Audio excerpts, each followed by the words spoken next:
Hi guys, welcome to Love and Lust audiobooks channel, updated daily with great audiobooks. So please subscribe to me if you don't want to miss it.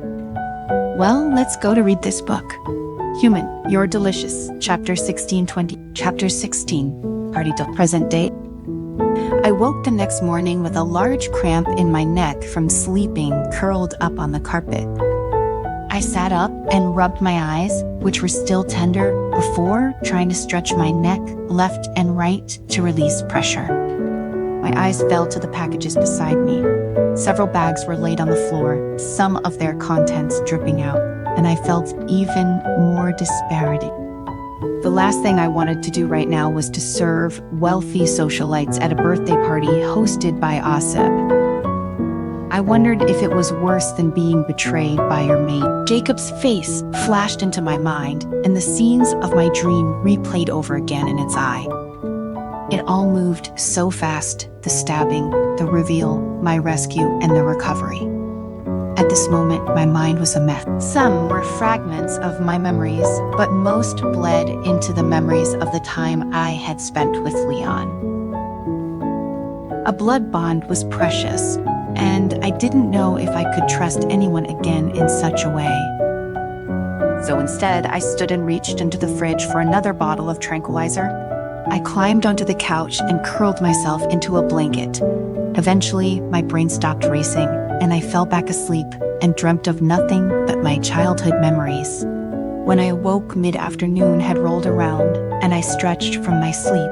I looked down at my phone, which rested beside my leg, and turned it on to see 3 missed calls from Leon. It was only Sunday. What was so urgent? I hesitated before I hit redial. The line started ringing. The longer it went on, the more anxious I became until it clicked on. Hello? Hi, I started. This was beyond weird, especially with how we left things. You called. Noises came from the background on the other end of the line, and I heard Asip shout about a piece of furniture being in the wrong position when Leon finally spoke. Yeah, Asip's changed the party date. My heart sank. She what? Changed the party date. Leon repeated. To today, I know it's very last minute, but do you think you can create a menu and be here in like 2 hours? Of course, Asip changed the date. This was it. She wasn't hiring me out of the goodness of her heart. She was hiring me to humiliate me and giving me 2 hours to get ready, drive there, and create a menu was one surefire way to do it. We have everything you'd need for every dish imaginable. Leon continued when I didn't respond. His voice cut off, and he sounded beyond angered and frustrated. I just need you here as soon as possible, please. I didn't know what I was going to prepare. In fact, to be totally honest, I was completely blindsided. But anyway, something inside of me was telling me to do it. And so I said, I'll try. Because if she was going to play this game, I would play it even better. I watched through the double-paned windows as drove past the bay and arrived at the most famous Sands Point in the Great Asshole. The castle in the center of the manor was a square medieval building, and the vast garden encircling it was gorgeously decorated with birthday-themed elements. The guests walking around the lot were dressed in black, tie attire holding champagne and small snack plate. It seemed that the planning and decorations teams had really gone through a lot of trouble over this. I helped the rest of the staff finish cleaning up from the dinner rush and prep dessert for the 120 guests. It was stressful and entirely busy to be in charge of an event of this caliber. But once it was over, I could take a deep breath and enjoy the rest of the evening. As I dug for the final entree to head out, I sighed and wiped my forehead before making my way to the swinging doors to witness people take the first bite of their chocolate cream pie. I smiled when several guests showed a deep appreciation for my work, and a sense of pride swelled inside me. Regardless of Asip's intentions, I had done it, and I couldn't have been more proud of myself. You did it. Leon's voice carried through the kitchen. I didn't even need to look to know it was him. I could already smell him before he entered. Everyone's raving about your menu. I've had people asking who the chef was. I turned around to face him and let out a relieved chuckle. Thanks. I'm honestly just surprised I pulled it off. Leon smiled. Well, you did. Good job. Silent. The tension was palpable and continued to grow with every passing second. God, I wanted to say something, open up my true desires, but truth was, I was terrified. Terrified of putting myself out there again after Jacob I loved once and vowed I'd never love again. Well, since you're done for the evening, how about coming to join the party? Leon asked, finally breaking the silence. I chuckled, but then it came to a slow when I saw he wasn't laughing with me. Oh, wait. You're serious, isn't it? Kind of unprofessional for the help to enter as a guest? Not if you're my guest. Leon smirked. Come out to the car. I have something for you. I set down my tools and followed Leon to the parking lot, where the valet handed him the keys. Thank you. Leon nodded as he unlocked the door. I watched as he reached in and rummaged around in the back seat before calling out to me. I brought this just in case, Ossip forbid clashes with someone or someone is wearing the same thing as her.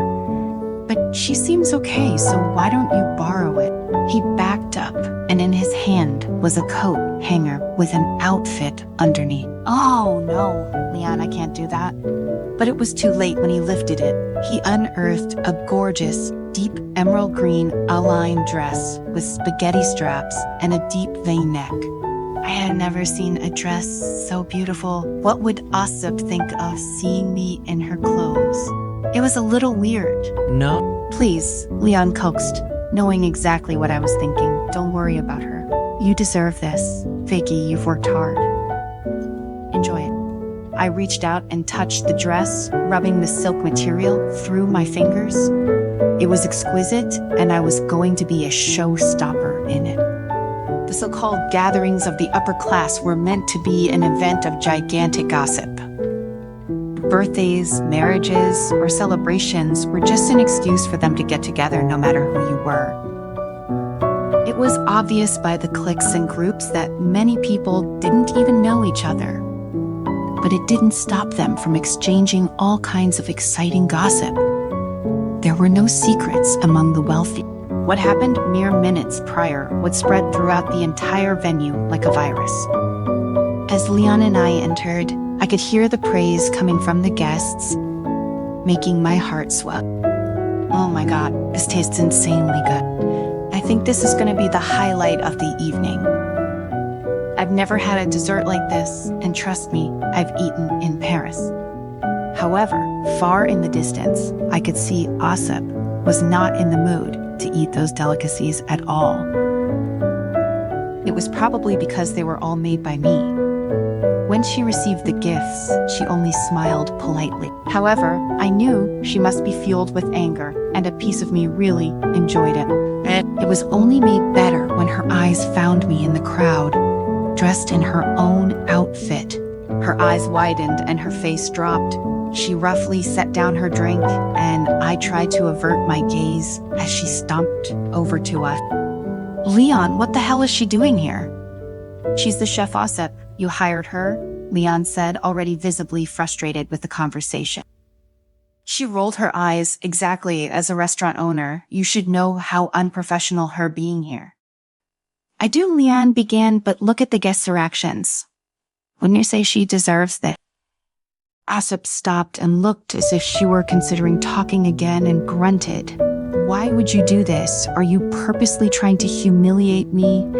Do you have any idea how you've made me look just now? Leon didn't answer, and I just watched the scene unfold. I wanted to beat Ossip at her own game. If she was set on humiliating me, then I'd do the same. But now that it was happening, I started to feel unexpectedly shitty. And you, she continued, pointing at me, coming in here, wearing my outfit? I don't think so. Ossip stopped. Leon said more calmly than expected. Don't you tell me to stop, she yelled, her voice level increasing. I am Ossip Spencer. Do you know how many people want me? Yeah, you should consider yourself lucky to be around me and have me on your arm. I could see people starting to look our way, and I knew Leon did too. Only neither of us said a word. I am the reason for either of your existences. She leaned in closer to me and pointed a sharp finger at me. Don't you ever fucking forget it. I can take it away just as fast as I gave it. Ossip, Leon growled under his breath. I could hear the tinge of anger in the back of his throat. Stop it. You're making a scene. As soon as she heard these words, Ossip's face changed to horrified. She looked around at the guests who had noticed and started gossiping about the altercation happening in front of them. Let's talk about this outside, Leon whispered, reaching to grab a hold of her arm. But instead, Ossip snapped it back and bared her teeth at him. Don't you dare touch me, and find somewhere else to stay tonight. I need to cool down before I do something I'll regret. Her eyes glared at Leon and me one final time before she turned on her heel and stormed out of the building. Chapter 17. The rest of the party went off without a hitch, so much so, even Ossip eventually made a grand re-entrance, telling everyone that it was just a slight misunderstanding, and she didn't mean anything she said. Honestly, after a while, I forgot that I was intermingling with people way out of my league until someone screamed over wine spilt by a server on their new luxury heels.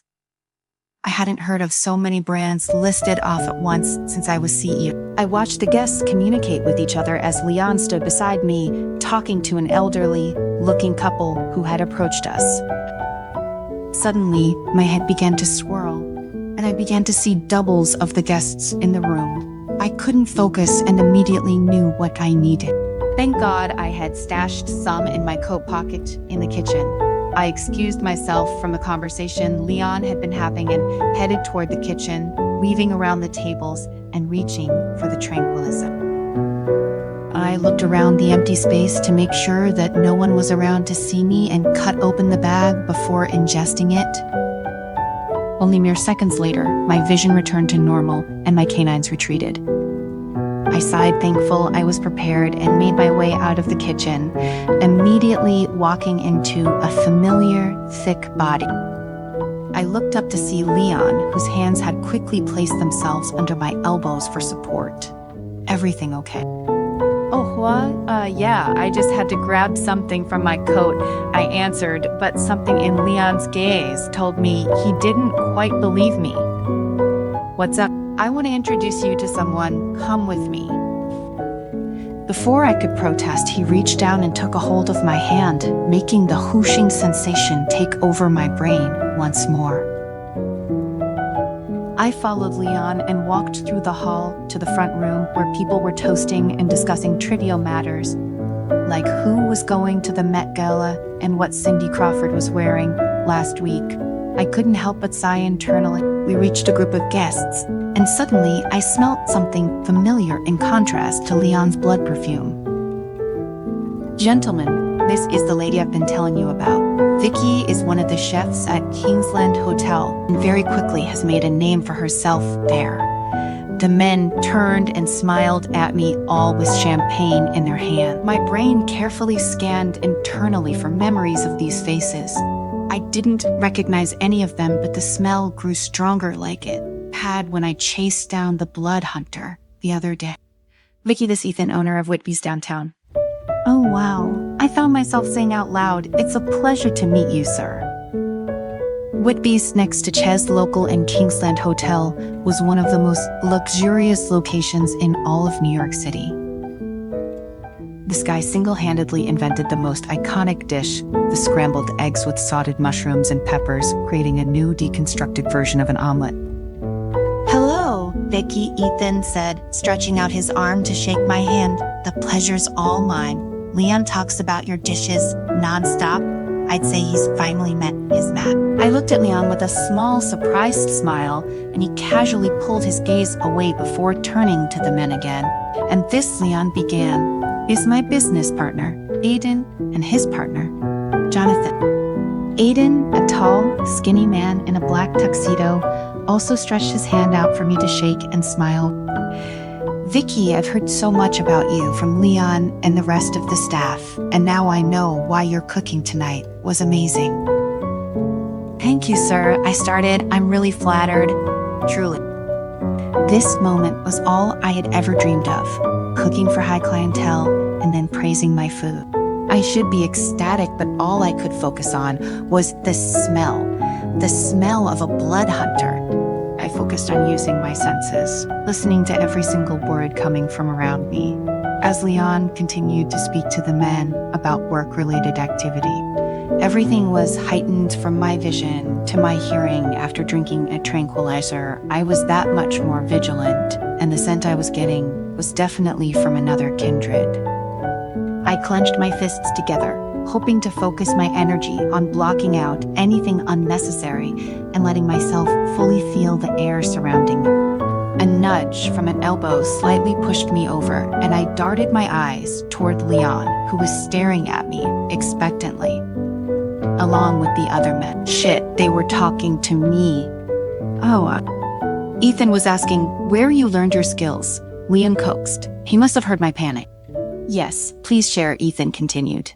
My wife has been looking for a good culinary school for ages. All of the ones in the city aren't really for beginners. Do you mind? Oh, of course not, I said, my mind half narrowed in on the conversation, while the other half was focused on the smell. It's just that the institution is a little far away in Porus. It was growing weaker. Whoever they were on the move. Oh, Porus, Ethan beamed. I love it there, such a quaint town. I'll take Marion there on the weekend to scope out some places. His voice trailed out as the scent entirely disappeared. I needed to catch it before it was too late otherwise. It was more than me and Leon that were in trouble. Once again, I excused myself from the crowd, making an excuse that I needed a bit of fresh air and headed out of the main room onto the balcony attached to the adjoining gardens. The crisp, cool night air struck my face as I stepped outdoors. I stopped on the circular base of the balcony and searched the acres of cobblestone pathways with my eyes for anything unusual. I watched as people made their way down the stairs into the gardens below, and a drunk couple made out on one of the stone benches. Stretching as far as I could see was a maze constructed of tall, neatly trimmed hedges. I could still pick up the remnants of the blood hunter scent and followed it down the steps, past the guests, and into the maze. The sounds of the party grew quieter the further in I went, and eventually all I heard was the sound of crickets playing in the grass nearby. My body tensed as I slowly walked around, trying to find my way while simultaneously not making a sound. Kindred were quiet beings by design, so when two were hunting one another, it was damn near impossible, which is why we had a scent and theirs was close. I could feel my hair standing up on my back with each step I took. Slow. I needed to go slow, or else I'd risk scaring him off. I slinked around each corner, preparing to run into someone, anyone. Except for each time I rounded it, no one was there. But the smell was the only thing telling me that I was on the right path.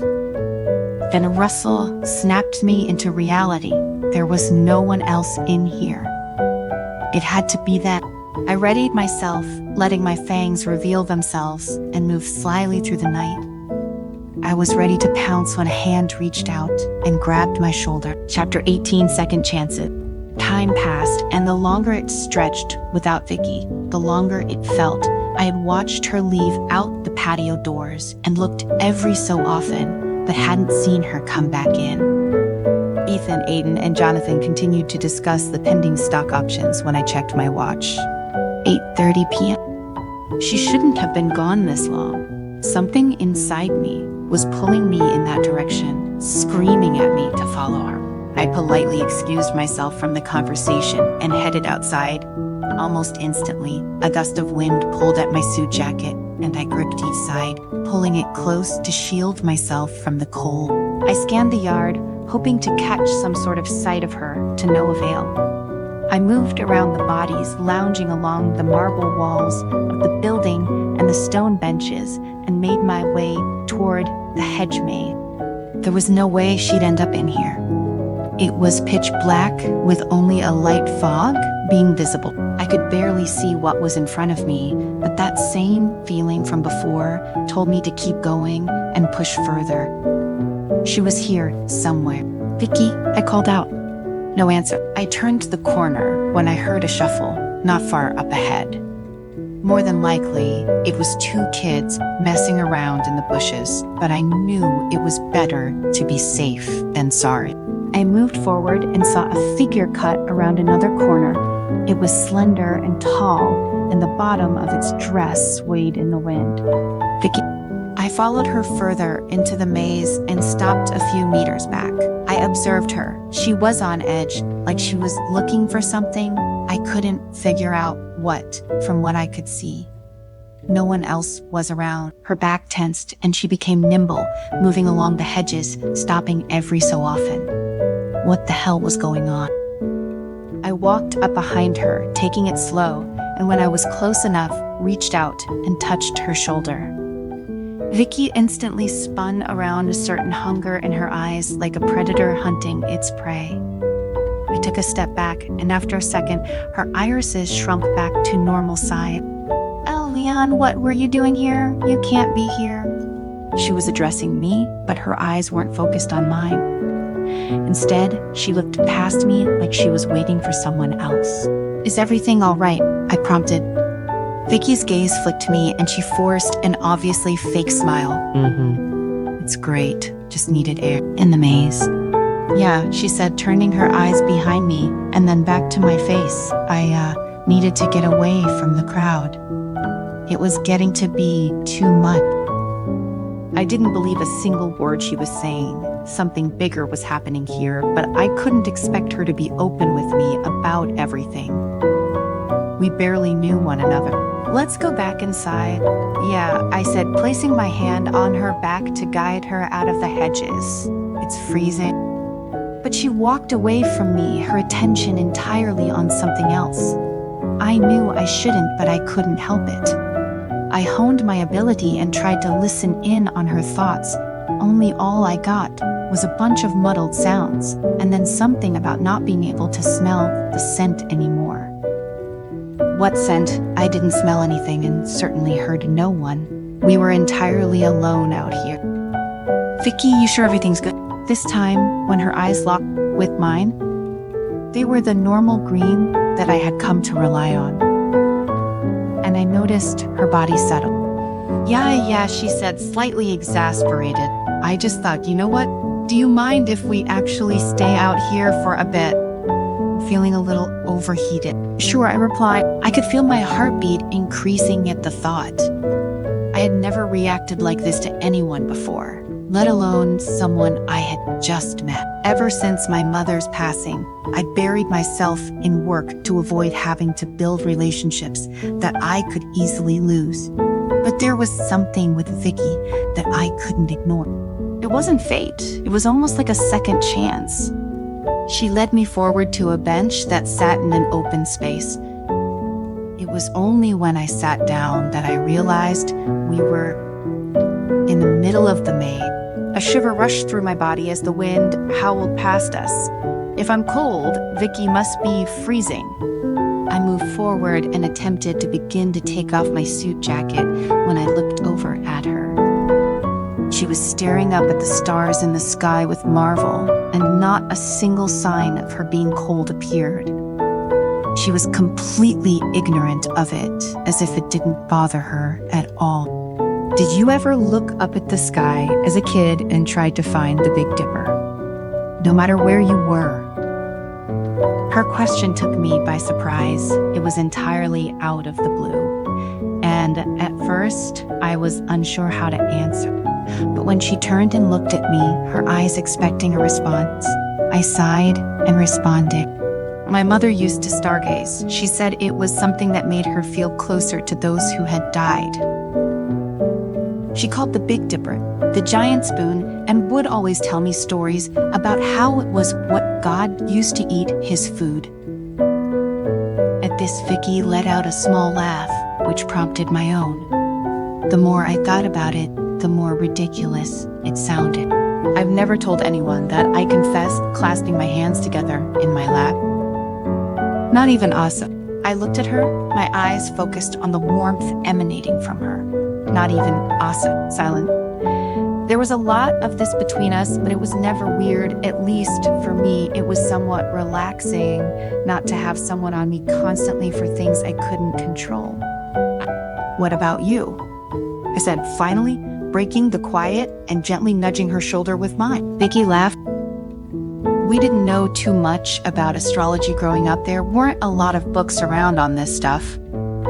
But when I got older, I found a book in my local library about galaxies, and I was hooked.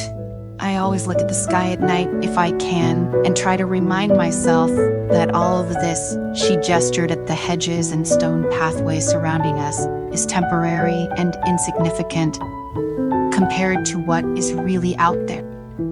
I couldn't speak. All I could do was stare at her and the wonder she emanated. I didn't know what answer I was expecting to hear from her, but it definitely wasn't that. She was so much more complex than I knew, and the emotions I felt around her only intensified with this information. Without thinking, I reached for her and brushed a piece of hair out of her face, tucking it behind her ear. Her breath became labored, and I sensed a shiver from under my touch. Leon, she began. But I cut her off. My lips crashed into hers, and before I could comprehend what was happening, her hands were in my hair, playing with each strand as she reciprocated it eagerly. Leon, we can't, she muttered in between kisses. I can stop. I spoke against her lips, to which she lightly moaned. Just tell me to stop. She didn't, and her confirmation made me even more hungry. I grabbed her neck and pulled her closer to me, pressing her lips tighter against mine. I had never felt this way about anything. The emotion was almost too intense. When I was away from her, I felt this unfamiliar ache, and when she was near, all I wanted to do was take her for my own. The only way to explain it is that when my lips touched hers, everything in the world felt right, like I could finally breathe, and I had no idea why. I moved around her body like I had known her for centuries. Her groans underneath my lips made me almost feral, and things quickly escalated. Before I could register it, Vicky's tongue found its way inside my mouth, causing me to sigh, and her to giggle in response. God, that laugh, it heated up everything inside of me. I slid my hand down from her neck and under the strap of the dress, playing with it, ever so lightly. Our kisses had slowed as we each came up for breath, and in between them, I could hear her muttering something. It took a few seconds for it to fully register. Leon, I need to tell you something. If it's about work, I don't want to hear it right now. I teased, taking deep breaths to slow my heart rate while pecking the sides of her lip. It's not work-related, she said, between each kiss. It's about me. What about you? I smirked, kissing her softly once more. Just one more taste, I kept telling myself. Then I'd let her go. But she was cut off. I didn't feel her presence near me anymore, and when I opened my eyes, I found her held down on the ground by an unmistakable being who was lunging directly for her heart. Chapter 19, Old Tide? Moonlight scattered in the maze, coupled with a strange and quiet atmosphere around me. It made the originally magnificent and peaceful garden look sinister and terrifying. I searched the ground for anything to use to defend myself, but any time I tried to reach for something, a large foot came crashing down on my arm, prompting an immediate scream. The scent, it was stronger than ever. This was him, the blood hunter. Oh, Victoria, how nice to finally see you again after all these years. Victoria. This name had become so strange to me as time passed. The recollection and memories tied to it made my blood recoil. I didn't want to think of who she was. I vowed never to think of her again. Yet here I was, pressed into the stone, being forced to come face to face with my previous life. and to this man in front of me. It was probably the most glorious day of his life. He bent down to grab a knife from his waistband and revealed it to me up close and personal. The moonlight lit up his features, and I knew instantly who he was. It was impossible. The Baden I knew was executed by the witch hunter over 400 years ago. The last image of him before he died was still deeply engraved in my mind, but there was no mistaking it. I would know my commander anywhere. Your Majesty, you've sunk so low. He then pulled back the knife. I closed my eyes and waited for the searing pain, bracing myself for death. Except it didn't come. I heard a large grunt, and then something clattered on the ground. I opened my eyes to see Leon tackling Baden to the ground, the knife entirely out of his reach. I tried to scatter to reach it, but Baden was faster, and before I could blink, he grabbed the knife and pushed it into Leon's side. No, I yelled, instantly feeling the pain that Leon felt. Leon coughed and rolled over onto the ground before falling limp. Baden looked at him and then at me. He sighed and waved the bloodied knife in his hand around in the air like it was some toy.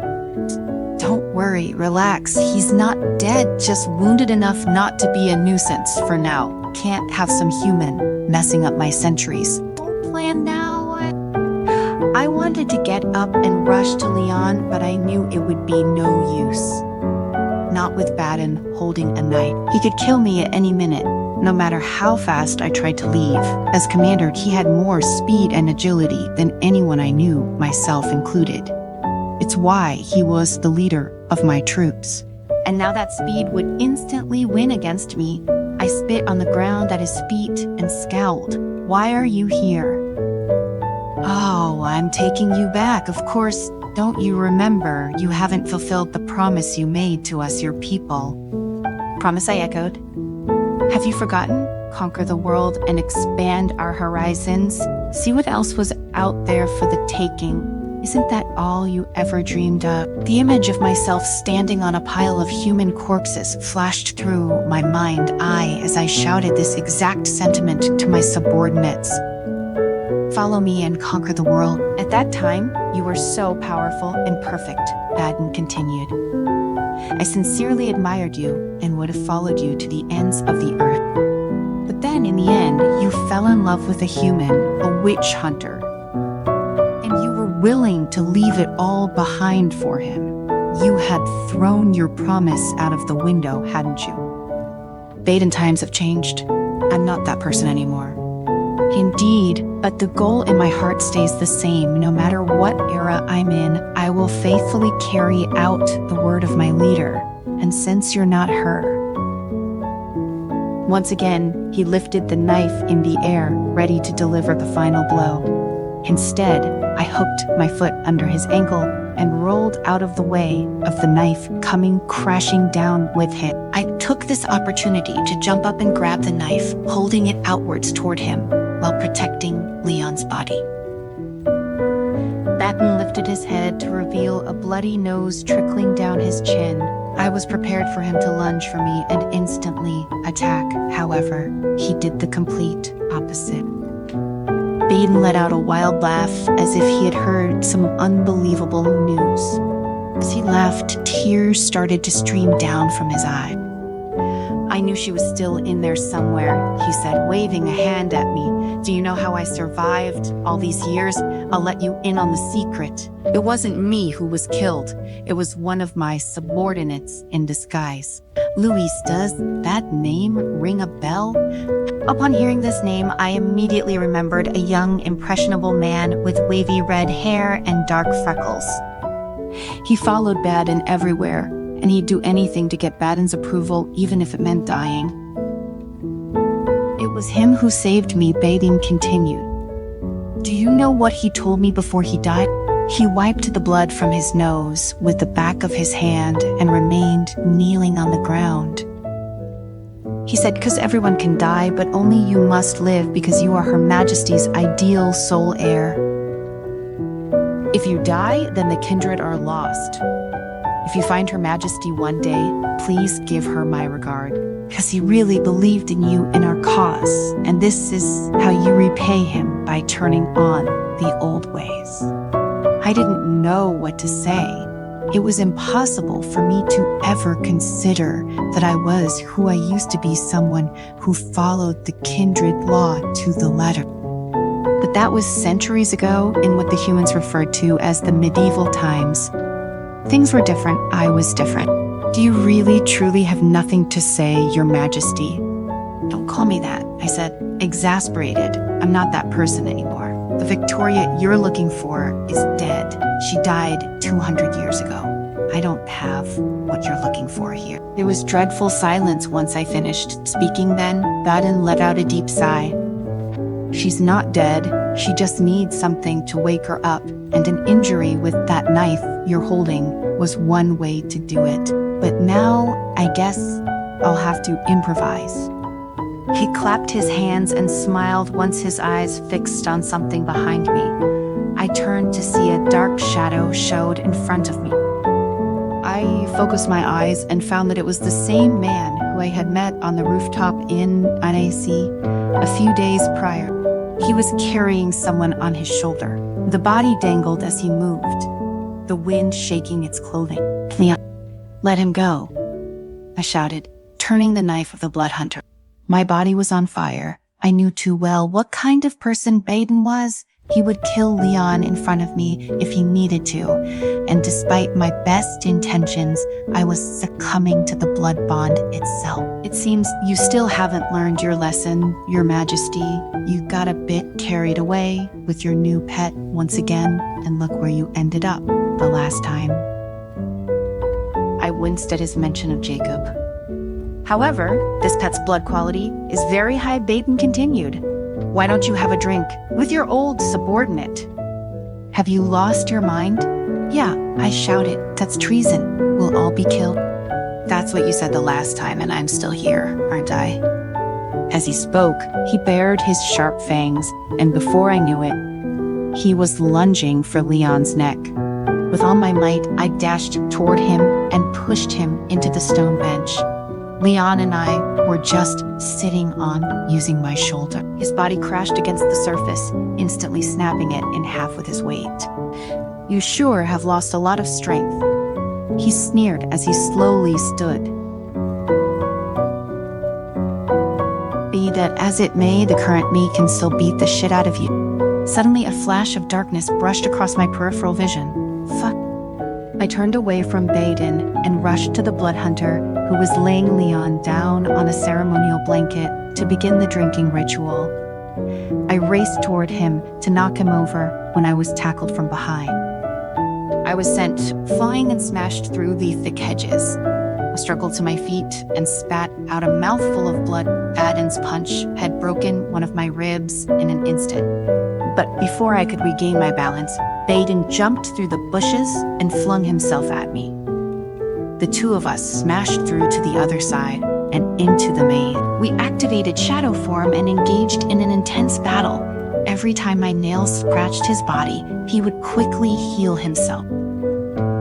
This guy had sucked a lot of human blood throughout the last 400 plus years, but I could still hold my own against him. Ultimately, he found an opportunity and kicked me hard from the air to the ground. My body smashed back into the lawn, causing me to feel unbearable pain all over my body. I could not stand up, even after I tried my best. "You've gotten weaker, much weaker. I didn't expect someone like you to abide by boring kindred law." We all know kindred should be at the top of the food chain. We're born rulers, not some lackeys meant to hibernate. I snarled up at him. "You sound like a predator." At this, Baden smiled. It was deep and sinister, and it sent a chill through my body. "With all due respect, Your Majesty, He raised his hand, and a dark mass of bats gathered in it. Gradually, they became one long black sword. "You once believed in these rules," he said as it formed in his hand, "and I won't tolerate anyone who wants to overthrow this concept, even if it's you." He raised his sword and prepared to give me the final blow. To my disappointment, my body still could not move. I shook, trying with everything in me to press forward, not for myself, but for Leon. Without me, he'd die. I needed to get to him, but with each movement, I cried out in pain. "Farewell, Your Majesty." He swung his sword down. I closed my eyes and prepared for the end, except it didn't come. I heard a large scuffle and grunting. Then a scream tore through the silent night. I opened my eyes to see Baden's sword-wielding hand stopped midair. Behind him, Leon stood, hunched over, looking more angered than I had ever seen him before. Then I caught sight of the candlestick in Baden's back. It was not blessed, but silver was born with the power to exercise. The sword in Baden's hand turned back into a swarm of bats and dispersed. "You bastard," he shouted. He spun around and slammed his fist into Leon, sending him flying and crashing to the ground. At the sight, despair began to weigh on my chest, and I didn't even hear myself scream. My instincts kicked in, and I pulled myself from the ground despite my injuries and attacked. I extended my nails and reached out, slashing his throat. Instantly, it burned his skin and opened his neck, prompting a fountain of blood to gush out intensely. Baden looked at me in utter shock. Gradually, he could not maintain his balance and collapsed. I didn't even give myself a second to regain my energy and hobbled over, my hand still on my hip, to Leon's unconscious body. His wound was small, but with excessive use, the bleeding had intensified. I looked to where the drinking ritual was and saw the man knocked unconscious. "Leon," I coaxed, rubbing his hair out of his face. "Come on, Leon, wake up." I bent down and listened to his heartbeat. He was alive. I ripped off the base of Osipa's dress and tied it tightly around Leon's waist to stop the bleeding if it meant saving her fiancé. I'm sure she wouldn't mind. I was burning with anger. What Baden had done was unforgivable, even if he was my old subordinate. I had to take care of him once and for all before any more harm could come to Leon or other humans. I left a kiss on Leon's forehead and turned to finish the job when the man appeared. He looked at me holding Baden's body and then jumped through the hedges with all his might. He was gone. I wanted to chase him. I wanted to hunt them down and kill them for what they did to Leon. But even I knew that if I chased after him, now I wouldn't be able to kill him. Not in this state. So instead, I bent down, picked up Leon's body, and left. Chapter 20.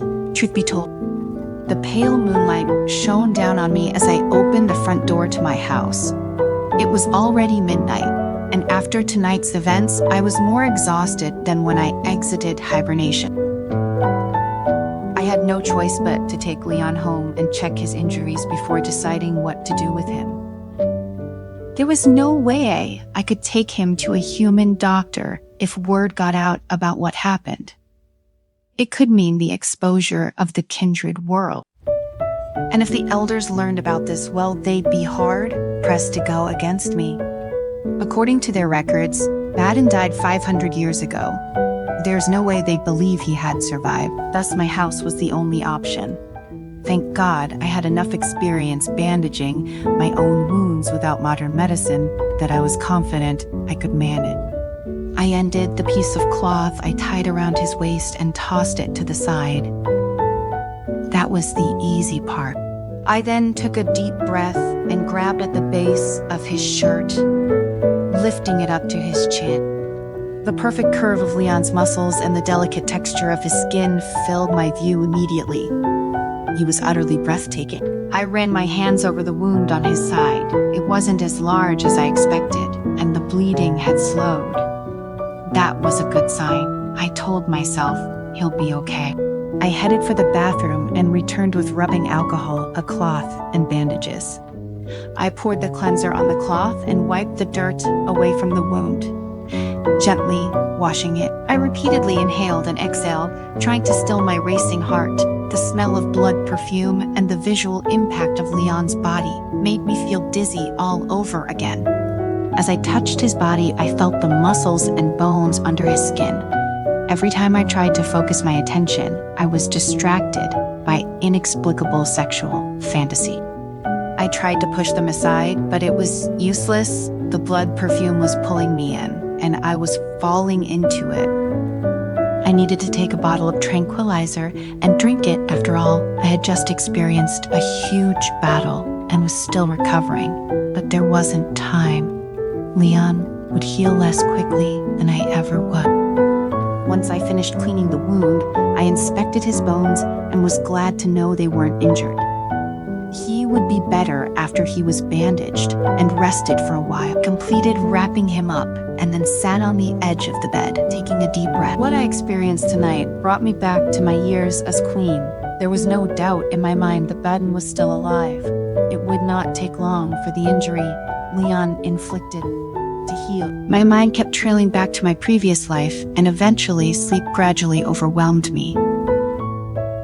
A mess of images appeared in my dream. Some were from when I was young, some were when I was transformed, and some seemed to be someone else's experiences. It felt like I was truly reliving it all over again. A beam of white light suddenly shone on my face. I opened my eyes slightly and looked out the window. The moon was still hanging high in the sky. When I looked at the clock, I was a bit surprised that I had only taken a very short nap. I turned around and was about to continue sleeping when I suddenly realized a body sitting in the chair next to me. "You're awake," he said. Me, I answered, jolting upwards and pulling myself to the edge of the bed. "What you doing up? You need to lie down." Leon chuckled. "I'm okay, really." At this, I relaxed slightly and felt the weight of my body sink into the mattress. "Do you remember anything?" I asked hesitantly. "Not particularly," Leon began. "I remember you leaving the party for air and me coming to find you. And then it all went black." I let out a sigh of relief, although I was somewhat upset that he didn't remember the moment we shared before all things went to hell. It was a good thing that Leon didn't remember anything. It meant I could save the explanation. "Are you going to tell me what happened? Why I'm bandaged?" He paused and then quickly became concerned. "Did something happen between us?" "Oh, no. Why, no, nothing like that. We were interrupted." "By what, Vicky? What happened?" I felt incredibly horrible. The guilt bubbled up to the surface and forbid me from telling him the truth.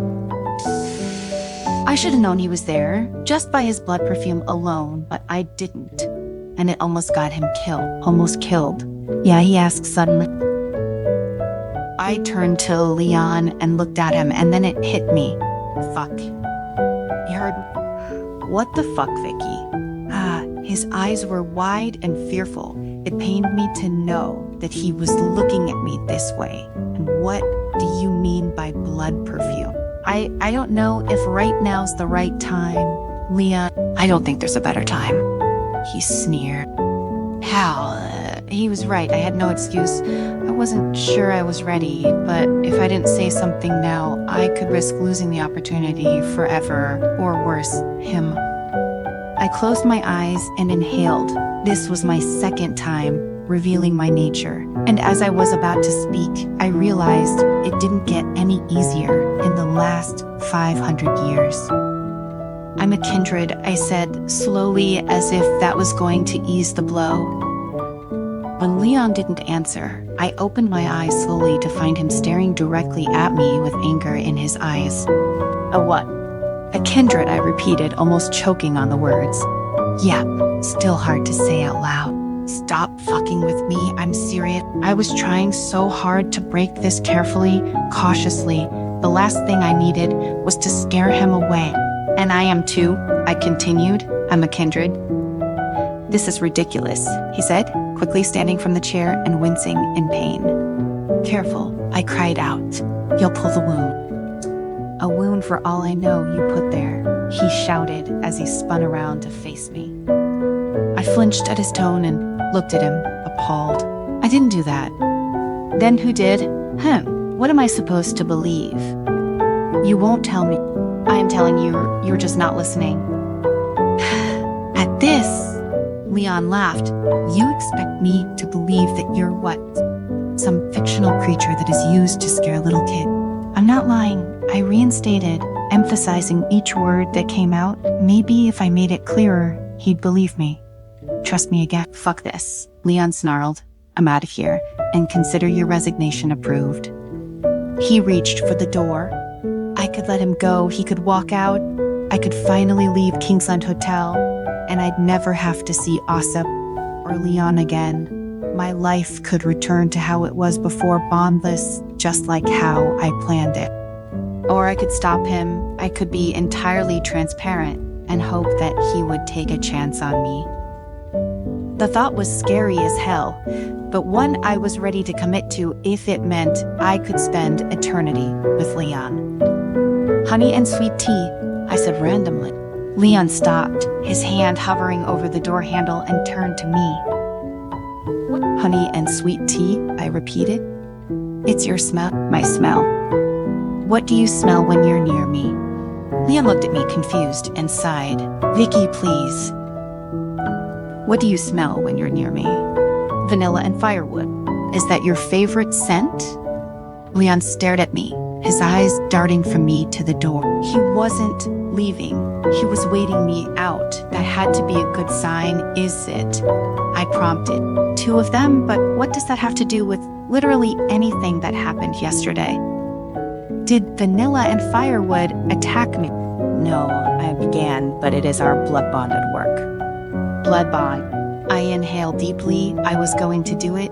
I was gonna risk it all for this man in front of me. For Leon Knightley. For each kindred, there's one human per century that is their perfect match, their mate. When they meet, their souls form a blood bond. It depends on the kindred and the human, whether they act on it or not. Regardless of their decision, there's a specific scent that each party can smell on the other. Usually it's their favorite smell, or in our case, 2 favorite smells. We call this blood perfume. I took another breath and began to show more of my teeth as I talked, letting the fangs slowly showcase themselves. If the kindred and human choose to commit to the blood bond, there are benefits to both parties: eternal life for the human, and the advantage to drink human blood for the kindred. If you don't, your souls will always feel the pull like a void that can't be filled. Leon's eyes widened as he saw my fangs come to life. In response, I shut my eyes tightly, trying to avoid his reactions and keep my confidence somewhat going. When I first met you, I immediately smelt honey and sweet tea through the Kingsland Hotel, especially in areas you frequent, such as your office or the special kitchen. I could feel the pull to you no matter how hard I tried. Your blood perfume was everywhere, and it was so potent and intoxicating that I would often lose all sense of control. I listened closely and didn't hear the door open or close. He must have still been there silent, but he was still there. I inhaled one final time and opened my eyes. It was time. Leon, I began. I'm a vampire.